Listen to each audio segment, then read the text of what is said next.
Bonjour et merci à tous de nous avoir invités pour ces 10 ans, déjà 10 ans. C'est passé vite en fait, c'est passé vite. Donc j'ai choisi de réfléchir à ces questions parce que c'est des questions d'actualité et qui nous concernent. Pourquoi? Parce qu'on est une équipe de biostatistiques qui sommes quand même largement centrés sur les essais cliniques et sur la prédiction du devenir de malades. Pourquoi? Parce que notre équipe, c'est la seule du CRES qui est localisée depuis le début et encore aujourd'hui à l'hôpital Saint-Louis. Et c'est un site qui est très impliqué dans la prise en charge de malades qui ont des pathologies malignes, qu'elles soient hématologiques ou des tumeurs solides. Souvent, c'est des maladies rares, parce que vous savez bien, on a dû vous en parler, on vous en parlera sûrement plus tard, qu'avec les connaissances de la biologie moléculaire, maintenant, les tumeurs sont de plus en plus précises. Alors, je me suis posé cette question dans deux axes. La première, c'est parce que notre travail, il vise à répondre à des questions cliniques des médecins avec lesquels on travaille, pour essayer d'améliorer l'état des patients. Et premièrement, dans la prise en charge de leurs malades en termes de prise en charge thérapeutique. Et ça répond à l'axe 1 de notre équipe, qui est d'essayer d'améliorer l'estimation de l'effet des traitements, et notamment des nouvelles molécules. Les nouvelles molécules, c'est quoi? C'est les thérapies géniques, c'est les thérapies cellulaires, tissulaires, qui se sont largement développées ces dernières années. Et je vais essayer de répondre aux questions actuelles, ou du moins, ce n'est pas toujours des questions d'ailleurs, sur le fait qu'on n'a plus besoin d'essais non... On peut se contenter d'essais non comparatifs. Il y a des tribunes, pas seulement dans la presse scientifique, vous reconnaissez des journaux nationaux qui ont remis en cause le fait qu'on utilisait des essais randomisés. Et puis même, parfois, de plus en plus, on voit fleurir l'idée qu'on peut même se passer d'essais cliniques en totalité et simuler simplement des essais qu'on appelle maintenant in silico. Alors bien sûr, ça va être ma première interrogation. J'espère qu'on trouvera une réponse ensemble consensuelle, mais au moins on aura un débat autour. La deuxième question, c'est, je vous ai dit, on travaille aussi sur la prédiction du devenir des malades. Et là encore, je me suis interrogée sur les propositions actuelles qui sont en fait de se passer de biostatistiques et de tout mettre dans un ordinateur, et l'intelligence artificielle va répondre à notre place. Alors c'est mon deuxième challenge, c'est est-ce qu'on a encore besoin de biostatisticiens aussi dans la prédiction des devenirs? Alors on est dans le CRES, et vous l'avez entendu, j'imagine, depuis ce matin. C'est une culture commune que nous avons sur la médecine basée sur les données probantes. On vient encore de l'entendre. Et puis je pense aussi qu'on a une culture commune sur la transparence et l'indépendance de notre recherche sur ces thématiques. Et donc, je vais essayer de voir comment essayer d'éviter sur ces questions le moindre conflit d'intérêts et les spins. Merci Isabelle.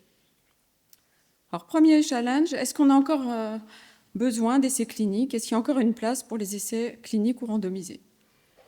Et en vieillissant, je me suis dit que c'était important quand même de se retourner sur notre histoire. Et je voulais rappeler à tout le monde pourquoi, dans l'évaluation des nouvelles thérapeutiques, on a décidé de faire des essais cliniques avant de donner l'autorisation de mise sur le marché à un nouveau médicament. Eh bien, c'est lié à une structuration de la recherche qui s'est mise en place en réponse à des scandales sanitaires à travers le monde. Le premier aux États-Unis en 1938, un autre en France en 1956, et puis celui sûrement que vous connaissez plus parce qu'il a été encore plus largement, il a impacté encore plus de pays, une cinquantaine à travers le monde, celui de la thalidomide. Alors le premier, c'est en 1938. C'est un industriel du médicament qui a décidé pour ce traitement, cet antibiotique qui traitait des streptococci, de changer l'excipient. Et il a mis de l'éthylène glycol. En fait, c'est un antigène. Donc ça a provoqué le décès d'une centaine de malades, notamment des enfants. Et ça a conduit à cette loi qui est à l'origine en fait de la structuration de la FDA aux États-Unis et qui a exigé à l'époque des industriels de fournir des données sur la tolérance, l'innocuité de leurs médicaments. Alors en 1961, il y a eu un nouveau scandale, comme je vous l'ai dit, du thalidomide, qui était prescrit aux sujets qui avaient des nausées, et notamment, bien sûr, vous le savez aussi, les femmes au premier trimestre de leur grossesse. Donc ça a conduit à des milliers d'enfants mal formés. Hein, ça donnait des phacomalacies. Et puis surtout, je voulais une petite parenthèse. Les États-Unis ont été épargnés. Il n'y a eu que 17 cas parce que le thalidomide n'avait pas l'autorisation de mise sur le marché. Et ça, on peut dire que c'est grâce à la FDA, un agent de la FDA, le docteur Kessler, qui avait demandé des preuves supplémentaires sur l'innocuité de ce médicament et sa tératogénicité. En France, on a été épargné aussi. Pourquoi ? De temps en temps, ça nous sert d'être un peu frileux et lent. C'est suite au scandale du Stalinon, qui avait été donné pour traiter des furoncles hein, et qui aussi avait provoqué beaucoup d'essais et des séquelles neurologiques graves. Alors ça a eu des conséquences. On a amendé aux États-Unis la loi précédente qui a exigé cette fois-ci, en plus de l'information précise, en précisant qu'on voulait une information précise sur les effets secondaires des médicaments, également ce qu'on a appelé des preuves substantielles de leur efficacité. On a aussi exigé des consentements éclairés et des comités indépendants pour suivre la conduite éthique de la recherche. Alors, ça a été, qu'est-ce qu'on appelle preuve substantielle hein, c'est là où est la question. Et ça a déjà conduit à structurer les essais cliniques en 3 phases, que j'imagine tout le monde connaît hein, depuis les petites classes. La phase 1 sur les volontaires sains, sauf bien sûr hein, en cancérologie, où on va donner le nouveau médicament à ces volontaires pour essayer d'évaluer la tolérance du nouveau produit.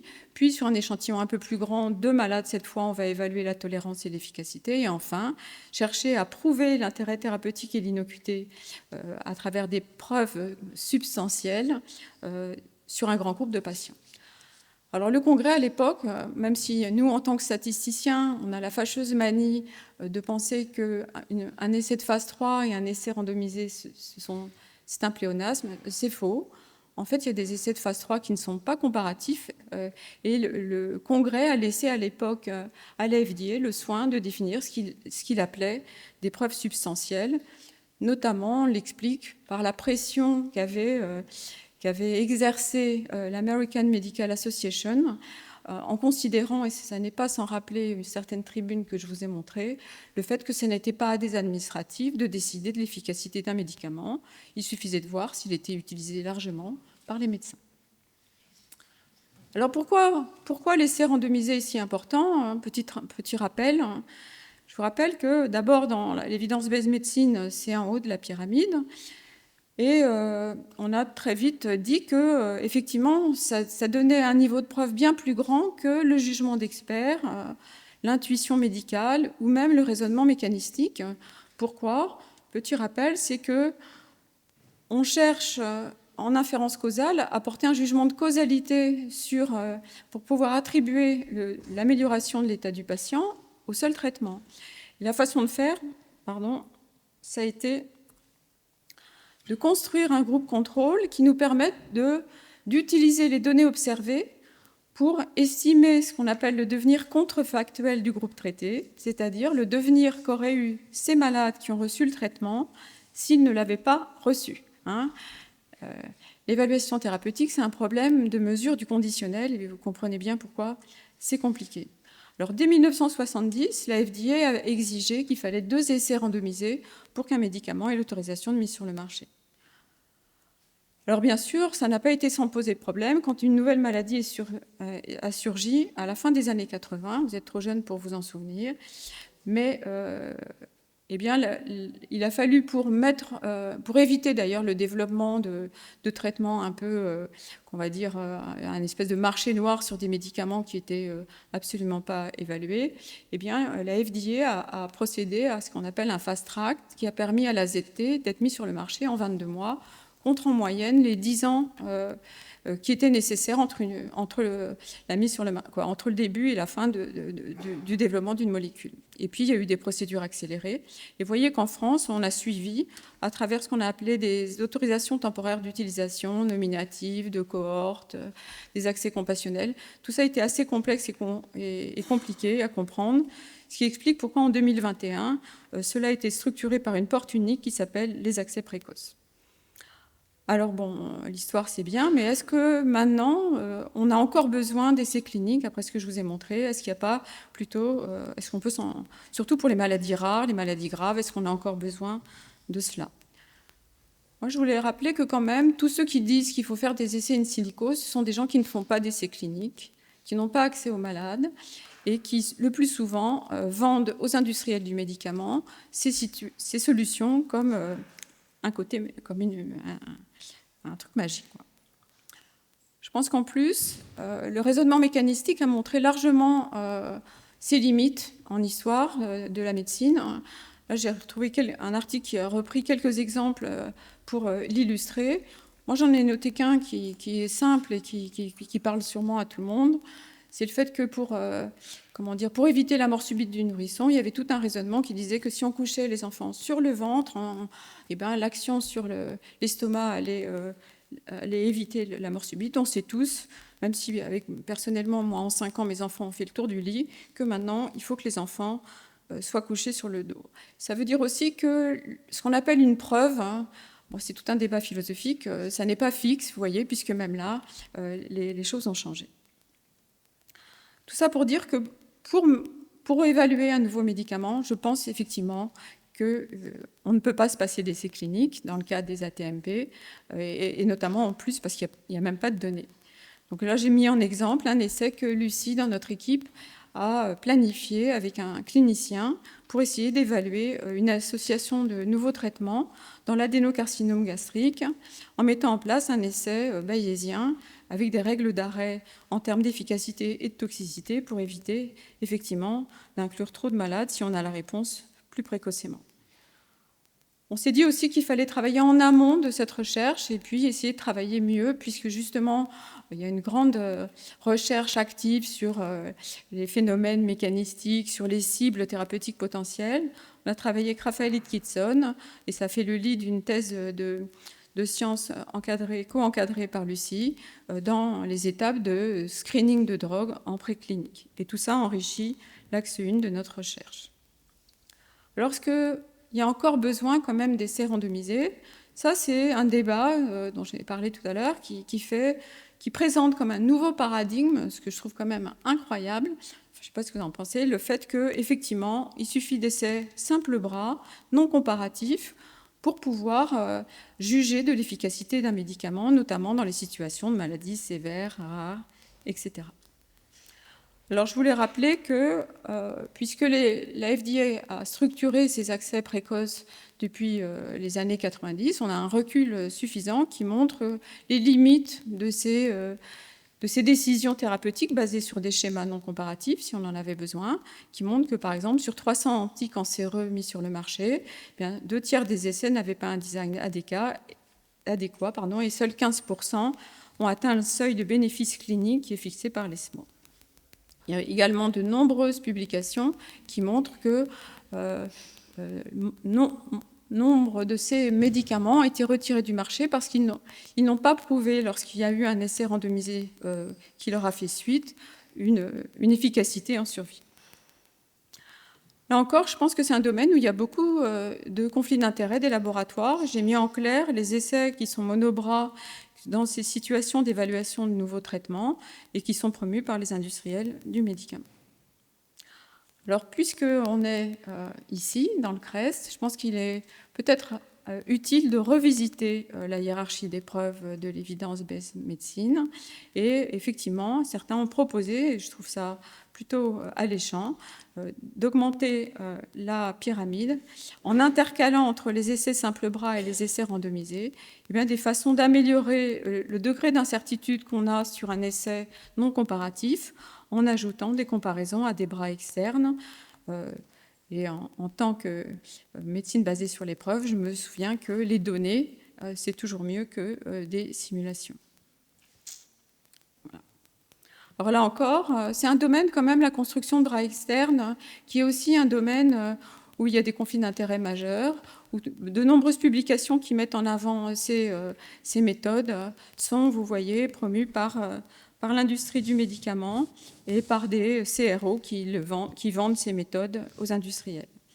Enfin, il y a des spins. Pourquoi? Parce que en tant que modélisateur, on a une liberté, je dirais, majeure dans la production des résultats. Et il est absolument impossible de savoir si les résultats qui sont présentés, même avec plusieurs études dites de sensibilité, ne sont pas les seuls uniques qui ont été choisis en fonction de leurs résultats. Et donc ça, c'est ce qui alimente l'axe 2 de notre recherche, c'est de travailler sur des méthodes de pondération et bayésienne pour essayer d'intégrer des données externes dans l'évaluation.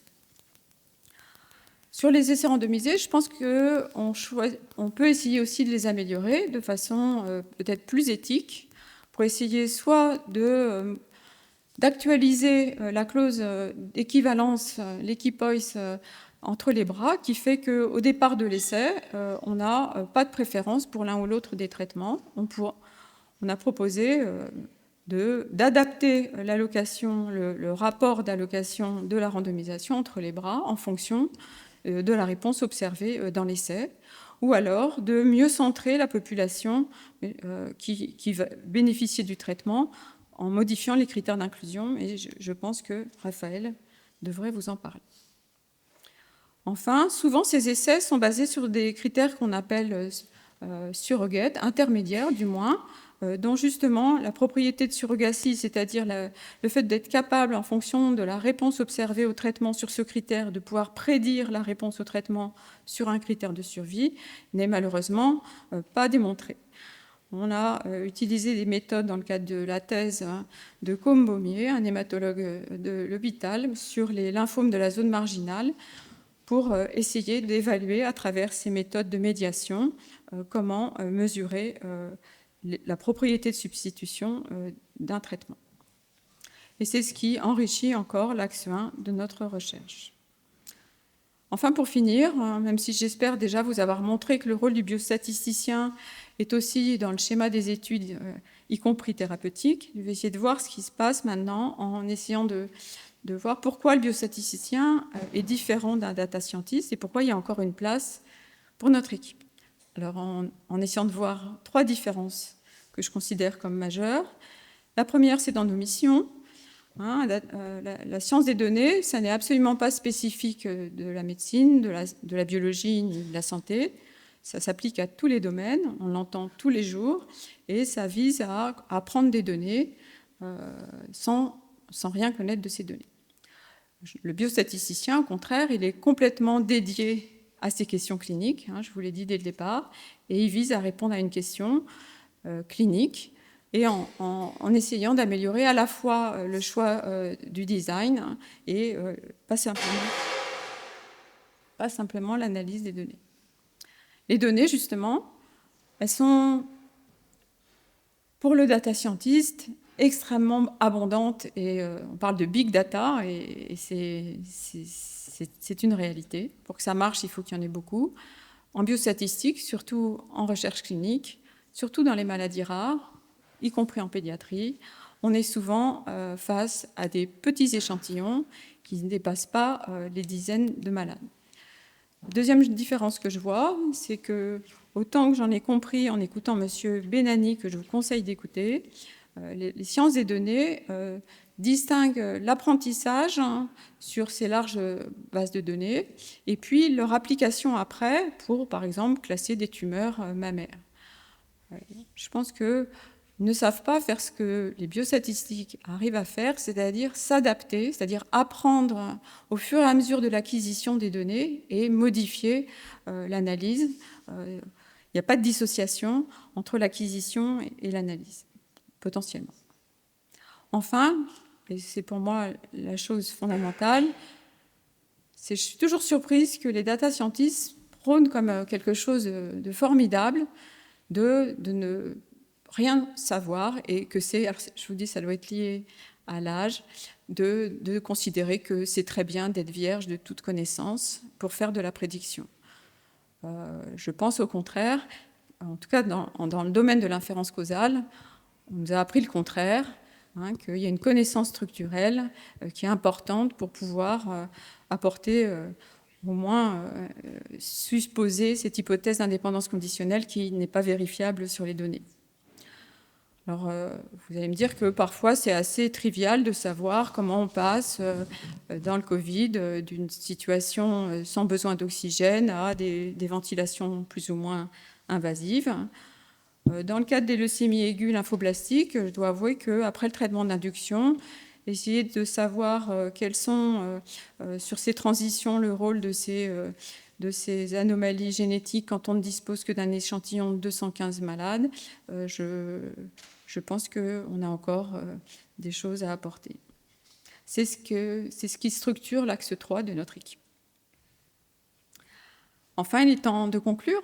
Je vais laisser la place aux autres.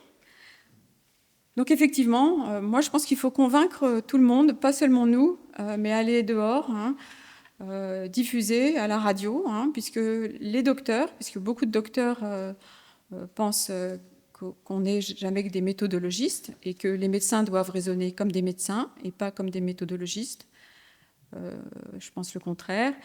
J'espère que les médecins sont aussi des méthodologistes et j'aimerais que les malades le sachent, que on ne cherche pas à éviter autre chose que leur bien-être et que tout est dirigé vers eux. Même si effectivement les connaissances ont évolué et que l'évidence médecine, il y a des données auxquelles on est confronté, mais sûrement qu'il faut ouvrir le parachute. Enfin, comme vous le savez, nous allons quitter le CRES, donc je voulais quand même remercier tout le monde, les anciens, ceux qui ne sont plus, les chercheurs, et puis aussi Stéphanie, Audrey, qui ont toujours été présentes, et puis tous qui nous avaient appris à réfléchir en dehors de la boîte.